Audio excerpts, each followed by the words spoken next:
अस्सलाम वालेकुम। सैयद यार हुसैनी एक बार फिर आप तमाम देखने वालों की खिदमत में हाजिर है। पाकिस्तान और न्यूजीलैंड की क्रिकेट टीमों के दरमियान 5 T20 मुकाबलों के बाद अब मैदान सजने लगा है जनाब 5 एक रोज़ा मैचों की सीरीज़ का।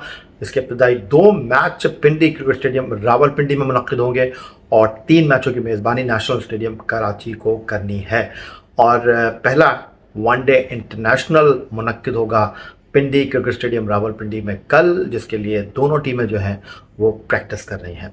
इससे कबल कि हम आज की इस वीडियो में आपसे गुफ्तगू की शुरुआत करें, सबसे पहले आप तमाम लोगों की चाहत, मोहब्बत, खुलूस का बेहद शुक्रिया क्योंकि हमारे साथ कनेक्ट हैं, चैनल को सब्सक्राइब कर रहे हैं और अपनी राय का इजहार कर रहे हैं। थंबनेल से आपने अंदाज़ा लगा लिया होगा कि आज की इस वीडियो में हम कुछ बात करेंगे Pakistan test one day T20 team के कप्तान बाबर आजम के मुतालिक, जिन्होंने 5वें और आखिरी T20 इंटरनेशनल के बाद एक मुख्तसर प्रेस कॉन्फ्रेंस की, लेकिन इस प्रेस कॉन्फ्रेंस में उन्होंने बहुत सारी चीज़ों पर गुफ्तगू की और ख़ास तौर पर जो पिंडी का मीडिया था उसने स्पेसिफिक सवाल किए। अगरचे जो पाकिस्तान क्रिकेट टीम के मीडिया मैनेजर इफ्तिखार नागी साहब हैं, उन्होंने जनाब सहाफ़ियों को पाबंद किया था इस बात के लिए कि आप स्पेसिफिक सवाल करेंगे पाकिस्तान न्यूजीलैंड T20 सीरीज़ पर और पाकिस्तान टीम की कारकर्दगी पर। और इसी तनाजुर में सहाफ़ियों ने सवाल किए और बहुत अच्छे और बर वक्त उनके सवालात थे। और बाबर आजम जो थे वो चाहते हुए भी सहाफ़ियों के बाउंसर से बचने में कामयाब नहीं हुए। कबल इसके कि हम इस प्रेस कॉन्फ्रेंस पर कुछ गुफ्तगू करें, कुछ मुंतखब सवालात का मैंने जो है वो अहाता किया है, जो कि इस वीडियो के हिसाब से है, बाबर आजम की प्रेस कॉन्फ्रेंस के हिसाब से है। इलियास रशीदी साहब हमें दुबई से पूछ रहे हैं कि पाकिस्तान और न्यूजीलैंड के दरमियान इस आखिरी और 5वें T20 मैच के बाद बाबर आजम कहना क्या चाह रहे थे।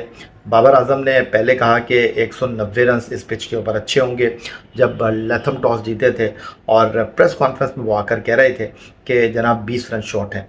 बिल्कुल इलियास रशीदी साहब, यही आपने सवाल किया और मैं चाहूँगा कि वक्तन फ़वक्तन कुछ आपके सवालात को भी इस वीडियो का पार्ट बनाया जाए, क्योंकि बुनियादी मकसद ये है कि जो मैं गुफ्तगू करूँगा बाबर आजम की प्रेस कॉन्फ्रेंस के हवाले से, आप लोगों के सवालात जो हैं वो जनाब हमें कवर देंगे, क्योंकि जो गुफ्तगू हम करना चाह रहे हैं, आप लोगों के जो हमारे सवालात हमें मौसूल हुए हैं वो सवालात जो हैं, जिस तरह सहाफ़ियों ने सवालात किए बाबर आजम से, बिल्कुल ऑन स्पॉट वो सवालात हैं। इलियास रशीदी साहब, ये जो आपने सवाल किया ये गुफ्तगू इस वक्त हो रही है, और बिल्कुल आपने वजह फरमाया कि जब टॉस जीते थे टॉम लैथम, तो उस वक्त बाबर आजम ने कहा था कि इस पिच के ऊपर 190 एक अच्छा स्कोर होगा। लेकिन जब पाकिस्तान 193 करके मैच हार गया तो बाबर आजम ने कहा कि आखिरी 10 ओवर हम अच्छा नहीं खेले, और उन्होंने कहा कि जनाब आखिरी 10 ओवर में रिजवान ने शॉट लगाने की पूरी कोशिश की, उनसे शॉट लगे नहीं। कभी कभी हो जाता है प्लेयर के साथ ऐसा, लेकिन उन्होंने ये कहा कि मैं किसी एक के ऊपर जो है वो नाकामी का मलबा नहीं डालना चाह रहा, किसी एक के ऊपर जो है वो मैं शिकस्त का सारा जिम्मेदारी नहीं डालना चाहता। लेकिन सब कुछ उन्होंने कह भी दिया। इस पर तो मैं इस तरह भी कह सकता हूँ कि साफ छुपते भी नहीं, सामने आते भी नहीं, क्योंकि आखिरी 10 ओवर तो रिजवान ही बैटिंग करते रहे। आखिरी 10 ओवर में पाकिस्तान ने 100+ रन स्कोर किए और पाकिस्तान के 2 खिलाड़ी आउट हुए, लेकिन रिजवान 98 रन पर नॉट आउट गए। इस पर बहुत ज़्यादा तनकीद हो रही है, और बाबर आजम ने अपनी प्रेस कॉन्फ्रेंस में इस बात को अंडरस्टैंड किया, इस बात को उन्होंने तस्लीम किया कि जनाब रिजवान को आखिरी 10 ओवर में तेज़ खेलना चाहिए था। हालांकि आखिरी 10 ओवर में रिजवान ने 35 गेंदों का सामना किया और उनके ऊपर उन्होंने 60 रन स्कोर किए। I think it's not bad, but Pindi की जो पिच थी, जो कि क्रिकेट की दुनिया में एक ऐसा ग्राउंड अब बन गया है जहां पर सबसे ज़्यादा रन बनते हैं, चौथे नंबर पर आ गया है पिंडी क्रिकेट स्टेडियम रावलपिंडी। मैं ये समझता हूं कि आई थिंक वहां पर 200 रन भी इनफ नहीं थे, जिस तरह की दोनों टीमों की बैटिंग एबिलिटी थी। और उसके अलावा इस प्रेस कॉन्फ्रेंस में बाबर आजम से एक सवाल ये भी हुआ कि जी ईद वाले दिन आप लोगों को खुशियाँ नहीं दे सके, तो अब T20 मैच तो हम यहाँ पर दोनों हार गए हैं, एक हार गए हैं और सीरीज़ ड्रॉ हो गई है, और अब आप लोगों को क्या पैगाम देंगे? क्या वो आप लोगों का मैच देखने के लिए नहीं आए, क्योंकि पिंडी में पहले 2 एक रोज़ा मैच मुनक्किद होंगे। तो बाबर आजम जो थे अपने चेहरे पर मुस्कुराहट लेकर आए और उन्होंने कहा नहीं, ऐसी कोई बात नहीं है, हम अच्छी क्रिकेट खेलने की कोशिश करेंगे, पॉजिटिव क्रिकेट खेलने की कोशिश करेंगे। और दूसरी तरफ टीम के जो नायब कप्तान हैं शादाब खान, जिन्होंने जनाब लाहौर में प्रेस कॉन्फ्रेंस के वक्त कहा था कि जनाब बाबर आजम उनके बादशाह हैं और वो उनके वज़ीर हैं। फिर उन्होंने एक और मुतनाज़ा बयान दिया शारजा में जब पाकिस्तान टीम अफ़गानिस्तान से सीरीज़ हारी, कि जनाब शायद अब लोग जो हैं वो बाबर और रिजवान की ज़्यादा इज़्ज़त करेंगे। इज़्ज़त कोई करवा नहीं सकता, इज़्ज़त آپ اپنی پرفارمنس سے کرواتے ہیں، عزت آپ اپنے رویے سے کرواتے ہیں۔ تو اب جو شاداب خان کی پرفارمنس ہے وہ بہت زیادہ ہائی لائٹ ہو رہی ہے، اور خاص طور پر ان کا کروشل ٹائم پر مارک چیپمین کا کیچ ڈراپ کرنا، اس کے ساتھ ان کی بیٹنگ میں ایبیلٹی، اس کے ساتھ وہ بالنگ میں جس طرح ایکسپوز ہوئے ہیں۔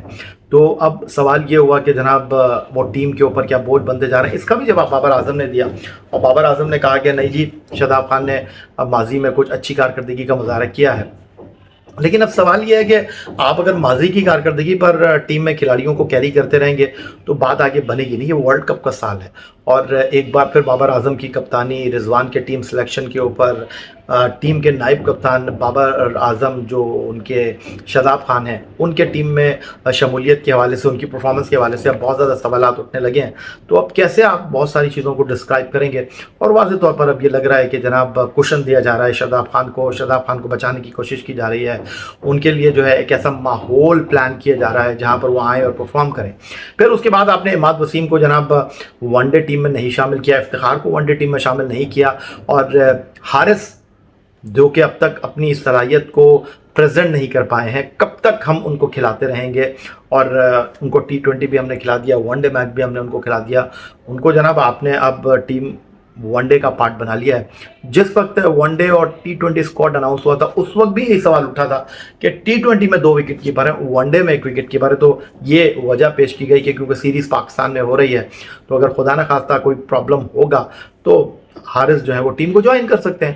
تو اب ایسی کیا مشکل پڑ گئی تھی کہ حارث کو جو ہے وہ 17ویں کھلاڑی کی حیثیت سے ٹیم میں شامل کر لیا گیا ہے، اور ایک طرف نیوزی لینڈ کی ٹیم نے مارک چیپمین کو جو ہے وہ رسپیکٹ دی ہے، ان کی کارکردگی کے اوپر ان کو اوبلائش کیا ہے، اور ان کی جو کرنٹ فارم ہے اس کو یوٹیلائز کرنے کا فیصلہ کیا ہے۔ آن دا ادر سائڈ ہم کو آپ دیکھیں تو عماد وسیم نے بیٹنگ اور بالنگ میں بڑی عمدہ کارکردگی کا مظاہرہ کیا، وہ نہیں ہے ون ڈے انٹرنیشنل کی سیریز میں، ان کو آپ شامل کر سکتے تھے۔ افتخار جتنی اچھی فارم میں ہے ان کو آپ شامل کر سکتے تھے، لیکن واضح طور پر لگ رہا ہے کہ جناب اپنے کچھ کھلاڑی ہیں جن کو آپ فیسیلیٹیٹ کرنا چاہتے ہیں، واضح طور پر لگ رہا ہے اپنے کچھ کھلاڑی ہیں جن کو آپ ہلانا نہیں چاہتے، اور شاید افتخار اور عماد وسیم اسی لیے ٹیم کا پارٹ نہیں ہے۔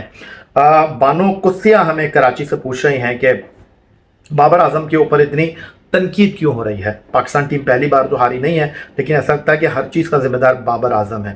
مانو ایسی بات نہیں ہے۔ آئی تھنک میرا خیال ہے کہ کچھ جو ایک گروپ ہے ان کو ایسا لگتا ہے کہ غیر ضروری طور پر بابر اعظم کو جو ہے وہ تنقید کا نشانہ بنایا جا رہا ہے، اور کچھ لوگوں کا خیال یہ ہے کہ جناب یہ ایجنڈا ایک لے کر چل رہے ہیں کہ جی بابر اعظم کو کپتانی سے ہٹایا جائے۔ لیکن اگر آپ دل پر ہاتھ رکھ کر سوچیں، اگر آپ سنجیدگی کے ساتھ ان چیزوں کو اینالائز کریں تو ٹیم کی شکست کا ذمہ دار کون ہوتا ہے؟ ٹیم جب ہارتی ہے تو کوئی نہ کوئی تو رسپانسبلٹی لے گا نا۔ بابر اعظم سے پریس کانفرنس میں بھی یہ سوال ہوا کہ جی آپ اپنا احتساب کریں گے، آپ اپنی اکاؤنٹیبلٹی کریں گے۔ آپ انگلینڈ کے خلاف ٹیسٹ سیریز 3-0 سے ہار گئے، آپ انگلینڈ کے خلاف T20 سیریز 3-4 ہار گئے، آپ نیوزی لینڈ کے خلاف ون ڈے سیریز ہار گئے، آپ آسٹریلیا کے خلاف ٹیسٹ سیریز ہار گئے، آپ آسٹریلیا کے خلاف T20 سیریز ہار گئے۔ آپ اپنا احتساب کریں گے؟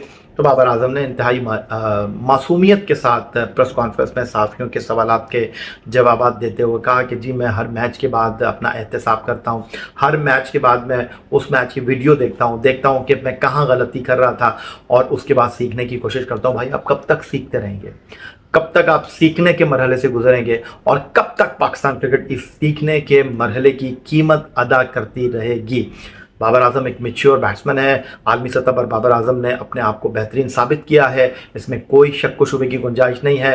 Test one day T20 cricket میں مجموعی طور پر 29 سنچریاں، 10,000 سے زائد رن، دنیا میں جہاں بھی گئے ہیں انہوں نے اپنی کارکردگی سے پاکستان کا جھنڈا اپنی بلے بازی سے تو بلند کیا ہے، لیکن ایک کپتان کی حیثیت سے وہ مکمل طور پر ایکسپوز ہو گئے ہیں۔ اور اب وہ لوگ جو بابر اعظم کو سپورٹ کرتے ہیں وہ لوگ بھی اب x test captain Shoaib Malik کی اس بات کو جو ہے وہ دہرا رہے ہیں کہ جی آپ لوگ مکس کر رہے ہیں، آپ لوگ مکس اپ کر رہے ہیں۔ بابر اعظم کی بیٹنگ کو، بابر اعظم کی کپتانی کو کوئی مکس اپ نہیں کر رہے۔ بھائی بابر اعظم اس ٹیم کے کپتان ہیں۔ بابر اعظم کو شعیب ملک نے کہا تھا کہ جناب بابر اعظم اگر اپنے کریئر کو لنگر آن کرنا چاہتے ہیں، بابر اعظم ایک بیٹسمین کی حیثیت سے دنیا کرکٹ میں اپنے مقام کو بہت بڑا کرنا چاہتے ہیں، تو ان کو اپنے آپ کو کپتانی کے دائرے سے باہر لانا ہوگا۔ یہ فیصلہ بابر اعظم نے کرنا ہے۔ اور اب ایک مرتبہ پھر یہ جو گفتگو ہے وہ زبان زد عام ہے کہ کپتانی میں بہت زیادہ فلاز ہیں، کپتانی میں بہت زیادہ مسائل ہیں۔ جب چیپمین بیٹنگ کر رہے تھے، جب جیمی نیشم بیٹنگ کر رہے تھے، دونوں لیفٹ ہینڈر تھے، آپ کے پاس افتخار موجود تھے، थे जो इस सीरीज़ में बॉल डाल चुके हैं, आपने उनको बॉल क्यों नहीं दिया? ये भी सवाल हुआ बाबर आजम से, और उन्होंने कहा कि जनाब एक टाइम आया था ऐसा 12वां और 13वां ओवर, वहाँ पर मैं अपने एक्सपीरियंस बॉलर को लेकर आया और शादाब खान का जो हशर किया चैपमैन और जिमी नेशम ने वो सबके सामने है। 2 ओवर में 29 रन दिए शादाब खान ने, लेकिन सिर्फ इस मैच में ये नहीं हुआ, इस सीरीज़ में शादाब खान मुकम्मल तौर पर एक्सपोज हुए। बैटिंग में, बॉलिंग में, फील्डिंग में वो इस टीम पर एक बोझ बनते जा रहे हैं। उनकी अहलियत से, उनकी सलाहियत से कोई इनकार नहीं है, लेकिन खिलाड़ी के ऊपर कभी बुरा वक्त आता है, खिलाड़ी कभी अपनी फॉर्म के साथ इंसाफ नहीं कर पाता। ऐसे में मैनेजमेंट का काम ये होता है कि वो उस खिलाड़ी को आराम दे। अब बाबर आजम न रिजवान के ऊपर कॉम्प्रोमाइज़ करने के लिए तैयार हैं, न शादाब के ऊपर कॉम्प्रोमाइज़ करने के लिए तैयार है। फिर एक और चीज़ चल रही है, और वो ये चीज़ चल रही है जी, बहुत सारे लोग, बहुत सारे जो है वो जगहों से ये बात हो रही थी कि वाई नॉट एहसानुल्लाह को आपने नहीं खिलाया, वाई नॉट आपने जो है वो हारिस को टीम में शामिल नहीं किया। तो बाबर आजम ने लोगों के कहने पर, बाबर आजम ने लोगों के दबाव पर टीम में शामिल किया हारिस को और एहसानुल्लाह को। और तीसरे मैच में हमने इस बात को शिद्दत से महसूस किया कि अगर ज़मान खान होते तो वो ज़्यादा मुनासिब होते, डेथ ओवर में वो हमारे लिए ज़्यादा लीथल साबित होते न्यूजीलैंड के सेट बैट्समैनों के लिए। लेकिन हमने खिलाया, आपके सामने है। अच्छा ओवर आखिरी डाला था एहसानुल्लाह ने, वो तो आखिरी ओवर में शाहीन के 3 चौके लग गए, वरना मैच थोड़ा दिलचस्प हो सकता था। लेकिन on the other side Haris को आपने खिलाया, वेरी फर्स्ट बॉल पर वो आउट हो गए। उनकी परफॉर्मेंस सबके सामने है, उनके आदाद शुमार सबके सामने हैं। 6-15-1 अफगानिस्तान के खिलाफ T20 सीरीज़ में उन्होंने सॉरी भी किया था शिकस्त के ऊपर, और वाहिद T20 मैच जो उनको खेलने का मौका मिला न्यूजीलैंड के खिलाफ, वहाँ वो अकाउंट ओपन किए बगैर वेरी फर्स्ट बॉल पर आउट हो गए। चले मैं मान लेता हूँ एक लम्हे के लिए कि जी बाबर आजम को मुख्तलिफ जो है वो जगहों से ये बात हो रही थी सोशल मीडिया पर, मीडिया में, कि वाई नॉट एहसानुल्लाह नहीं खेल रहे, वाई नॉट हारिस नहीं खेल रहे। तो जनाब बड़े कमाल की बात है कि बाबर आजम ने लोगों के कहने पर, सोशल मीडिया के दबाव पर इन 2 खिलाड़ियों को टीम में शामिल कर लिया, फ़खर जमान को और ज़मान खान को ड्रॉप कर दिया। लेकिन वर्ल्ड कप में भी ये बात हो रही थी कि जी नहीं हो रहा आपसे, रिजवान से नहीं हो रहा। उस वक्त तो आपने लोगों की नहीं सुनी।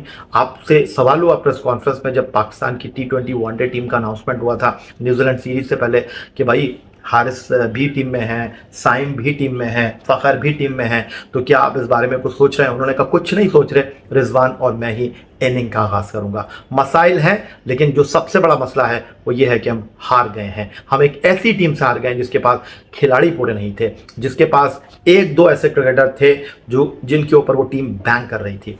अब वनडे सीरीज़ इंतहाई इंपॉर्टेंट है, और वनडे सीरीज़ में अब देखना यह है कि न्यूजीलैंड की वो टीम जिसने पाकिस्तान के ख़िलाफ़ एक हारी हुई सीरीज़ जो है वो बराबरी में जो है वो कन्वर्ट की है, वो वनडे सीरीज़ में हमें कितना चैलेंज देने में कामयाब रहती है। आपके सवालात का इंतज़ार रहेगा। चैनल को सब्सक्राइब करना मत भूलिएगा। अपना बहुत ख्याल रखिएगा। अगली वीडियो तक के लिए सैयद यार हुसैनी आपसे इजाज़त चाहता है। अल्लाह हाफ़िज़।